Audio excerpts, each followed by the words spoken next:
Good morning, dear children. Your Durga Puja holidays have got over, and now, once again, we are back to our studies.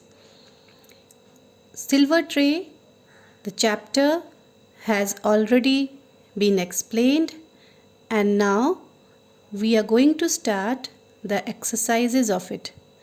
But before that, as I have always been doing, I will be giving you the meanings of the hard words.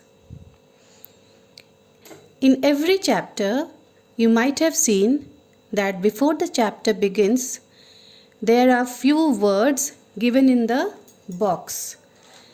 In this chapter also, if you see, then we are having few words here. Can you see? These are the few words which are given inside the box, and it is termed as new words.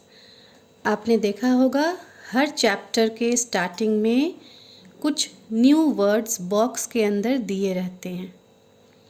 ये वो words हैं जो आपके लिए बिल्कुल नए हैं, और इन वर्ड्स को इसलिए यहाँ पर डाला जाता है ताकि हर चैप्टर के साथ आप नए वर्ड्स को सीखें. And this is very important that every time when you go through the chapter, you should know few new words. And not only those new words, you should also know the meanings of those words. Because unless and until you know the meaning of words, you will not be able to implement those words in your day-to-day conversation. So, here I am. I'll be giving you the meanings of those hard words. I will be explaining you what does it mean, and at the same time I will also help you know how these words could be used in sentences. Okay? So with this, I am going to begin the explanation of the meanings. Listen to it very carefully. You don't need to learn this because meanings are not going to come in the examination. Always I have been telling you, this never comes in the exam to write meanings, at least in standard 2. But definitely you should know the meanings, and this should remain in your copy so that whenever you go through the chapter and you have any doubt of any word and you want to know the meaning of it, you can turn the pages of your copy and you can get the answer. So after I explain you this, what you are going to do is you will write all the hard words and their meanings in your copy. First of all, as we are starting this chapter in the copy now, so first you will give the heading.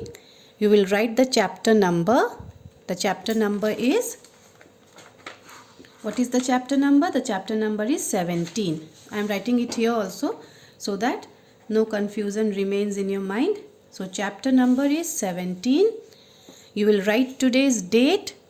You will write classwork on the left hand side of the copy.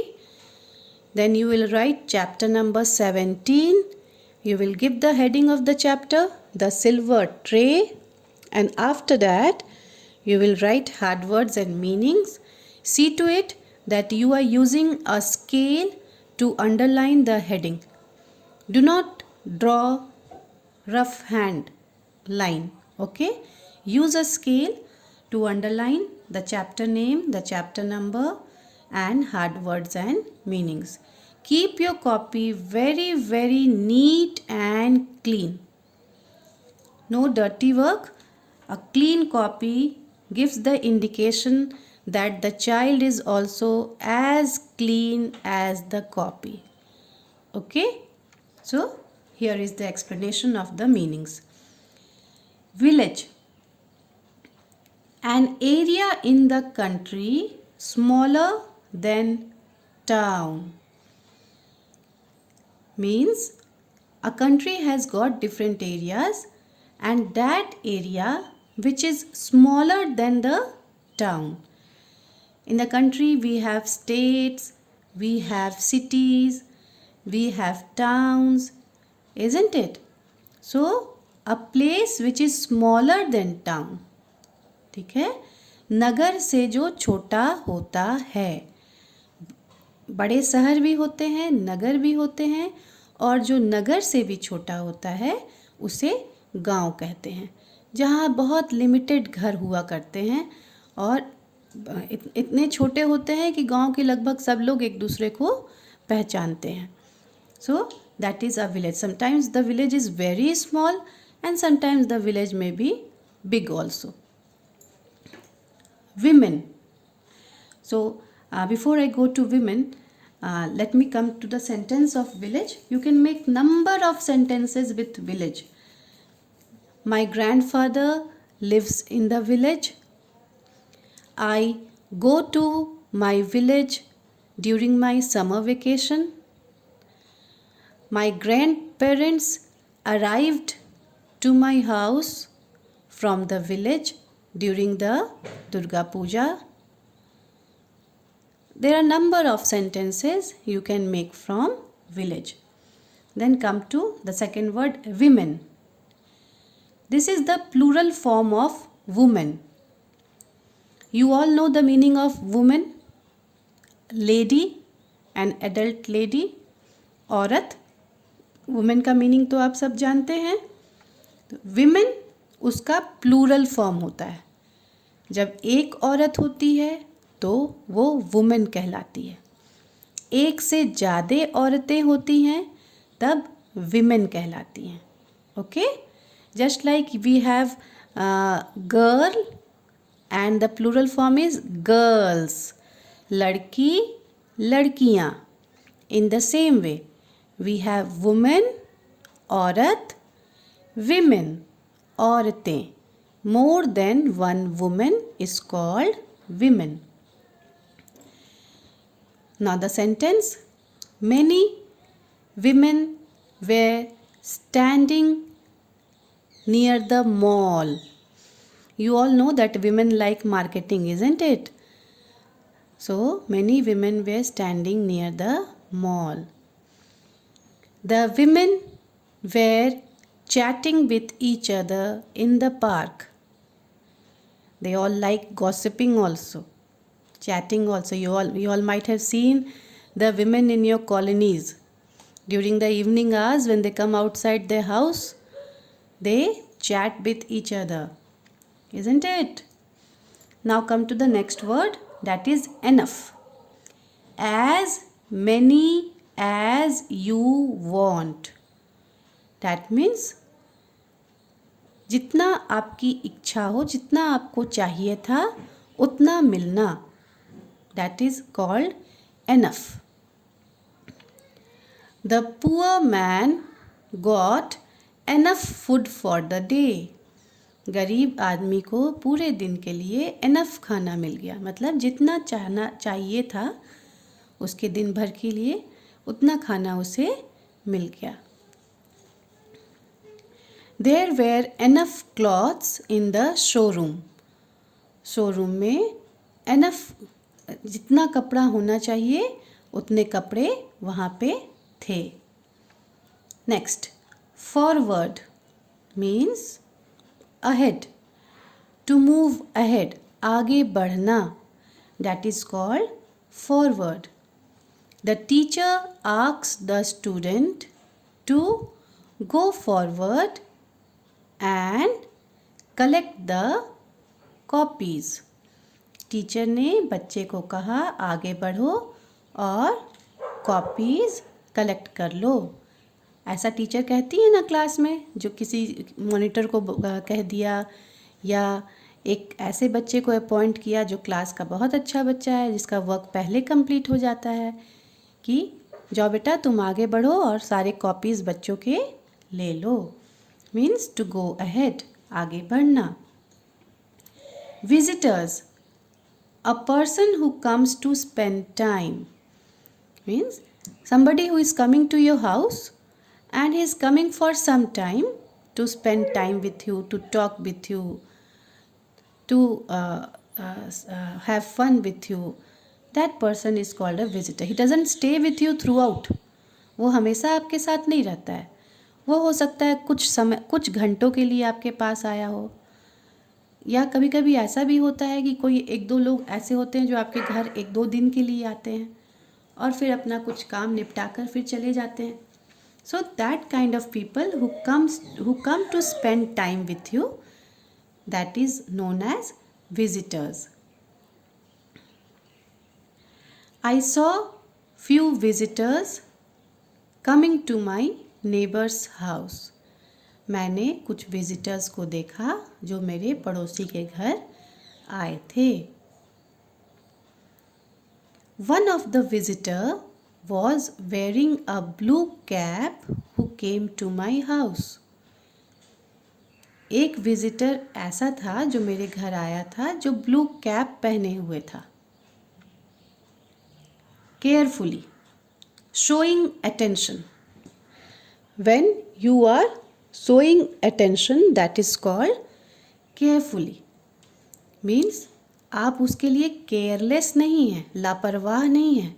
आप बहुत सावधानी के साथ उसको देख रहे हैं या कर रहे हैं. That is called carefully.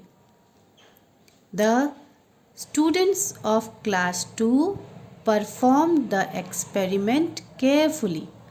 Class 2 के बच्चों ने एक्सपेरिमेंट को बहुत केयरफुली किया.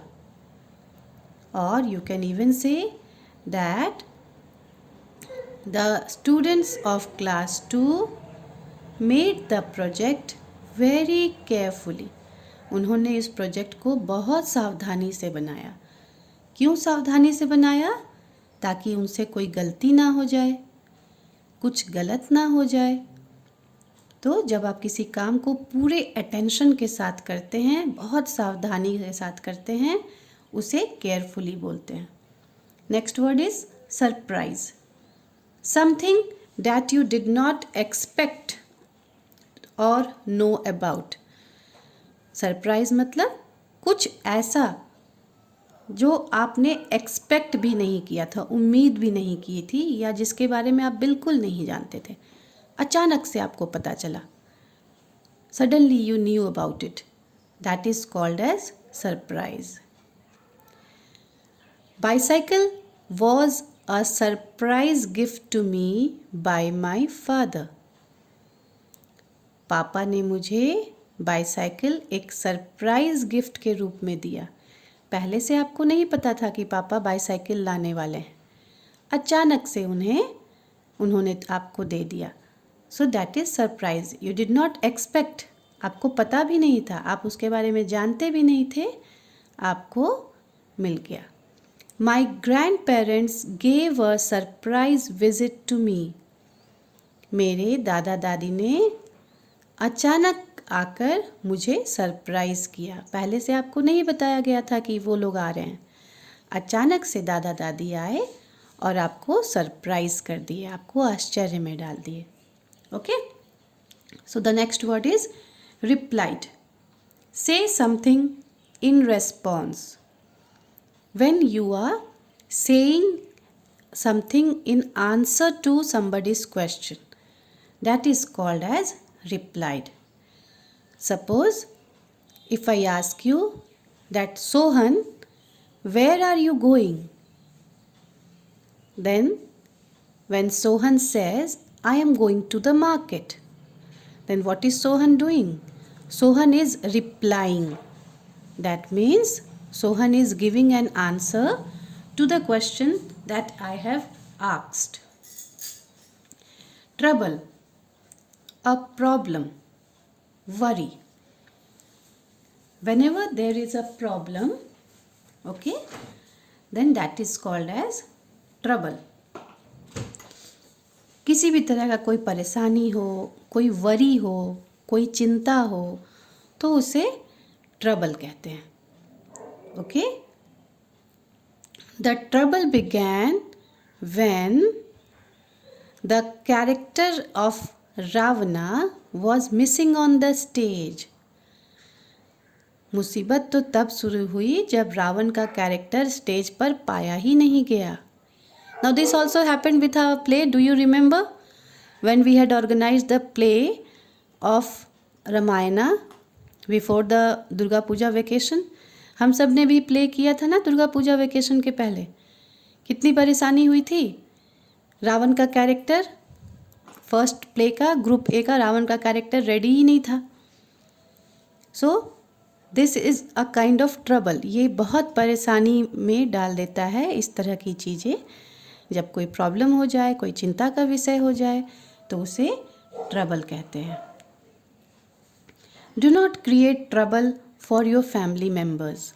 अपने फैमिली मेम्बर्स के लिए, अपने परिवार वालों के लिए परेशानी खड़ा ना करो, चिंता खड़ा ना करो. मतलब कोई ऐसा काम ना करो कि फैमिली मेम्बर्स परेशान हो जाएं. Next word is through. From the beginning to the end of something. जब आप किसी काम को बिगिनिंग से, स्टार्टिंग से लेकर एंड तक करते हैं, स्टार्टिंग से लेकर अंत तक, शुरू से लेकर अंत तक करते हैं तो उसको बोलते हैं through. I went through the entire play that was shown on the stage. मैंने पूरा नाटक देखा जो स्टेज पर दिखाया गया था. I went through the entire story of the library book. Library book में जो कहानी थी मैंने उसे पूरा पढ़ा, शुरू से लेकर अंत तक. Now till here, till through, from village to the word through, these are the words that are given in the box. ये वो words हैं जो आपके चैप्टर के स्टार्टिंग में एक बॉक्स में दिए गए हैं. मैंने उसके अलावा भी कुछ वर्ड्स चैप्टर के अंदर से दिया है इसमें, जो चैप्टर के अंदर में है, और हो सकता है कि आपको कुछ वर्ड्स उसमें ना समझ में आए, इसलिए मैंने वो वर्ड्स भी यहाँ पे लिख दिए हैं. And I am going to explain those words now. Wild, living or growing in natural condition. When any plant, okay, or any animal is living or growing, okay, in natural condition, अपने प्रकृति के हिसाब से जो plants या animals बढ़ रहे होते हैं, कोई उन्हें बड़ा नहीं करता, कोई उनकी देखभाल नहीं करता, कोई उनकी केयर नहीं करता, कोई उनकी सेवा नहीं करता, और वह खुद ब खुद बड़े होते जाते हैं. चाहे वो एनिमल्स हों, चाहे वो प्लांट्स हों, ऐसे को वाइल्ड कहते हैं. You might have heard the word wild animals. Wild animals क्या होते हैं? जंगली जानवर जो जंगलों में रहते हैं और उन्हें कोई बड़ा नहीं करता, कोई उनकी देखभाल नहीं करता, कोई उनकी केयर नहीं करता है. Elephant, tiger, lion, jackal, these all are wild animals. They are found in the forest. In the same way we have got wild trees, wild fruits जो जंगल में पाए जाते हैं. इन पौधों को, इन पेड़ों को कोई बड़ा नहीं करता, कोई इन्हें पानी नहीं डालता, खाद नहीं देता, इनकी केयर नहीं करता, पर ये प्रकृति में खुद ब खुद प्रकृति इन्हें बड़ा करते जाती है. Nature, that means nature, they grow in nature. Lift, to move somebody, something to a higher level. जब आप किसी व्यक्ति को या किसी चीज़ को और ऊंचे तक लेकर जाते हैं तो उसे लिफ्ट करना कहते हैं. The labor lifted the bag from the ground to the truck. Labour ने बैग को उठाकर ज़मीन से ट्रक में डाल दिया. लिफ्ट करना मतलब उठाना. ज़मीन नीचे होता है, हायर लेवल ट्रक है तो नीचे से ऊंचे जगह पे उठा के उसे रख देना. I lifted the bag from the ground and kept it on the table. मैंने ज़मीन पे जो बैग था उसे लिफ्ट किया, उसे उठाया और टेबल के ऊपर रख दिया। आप सब में से मैक्सिमम लोग अपार्टमेंट में रहते हैं, isn't it? An apartment has many floors, many stories. There you all might have seen a lift also. Now that lift is something which carries you from the ground to a higher level. वो भी एक lift ही है जहाँ पर आपको नीचे से ज़मीन से ऊपर तक लेके जाते हैं. So we have done lift now. Now the next word is heavy. Lot of weight, जिसका वजन बहुत ज़्यादा हो, that is called heavy. Okay. The bag was so heavy that I was not able to lift it. Bag इतना भारी था कि मैं उसे उठा नहीं पाया. Ordered, to tell somebody to do something. जब आप किसी को आदेश देते हैं कुछ करने के लिए तो उसे ऑर्डर्ड बोलते हैं. आप कह नहीं रहे हैं, आप क्या कह रहे हैं?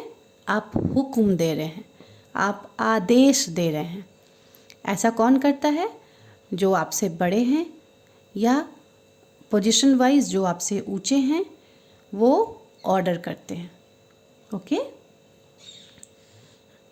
The teacher ordered all the students to stand in a line, to stand in a queue. Teacher ने सभी बच्चों को आदेश दिया एक लाइन में खड़े हो जाने के लिए. ऐसा स्कूलों में होता है ना. आप जब स्कूल में जाते हैं और आपको ग्राउंड पे जाना रहता है या लाइब्रेरी रूम में जाना रहता है तो टीचर पहले बच्चों को क्या बोलती है? That all of you stand in a line and then move in the line, nobody will make noise. So ordered here means to tell somebody to do something. आदेश देना किसी को कुछ काम करने के लिए. And the last word is guess. To try to give an answer when you are not sure about it.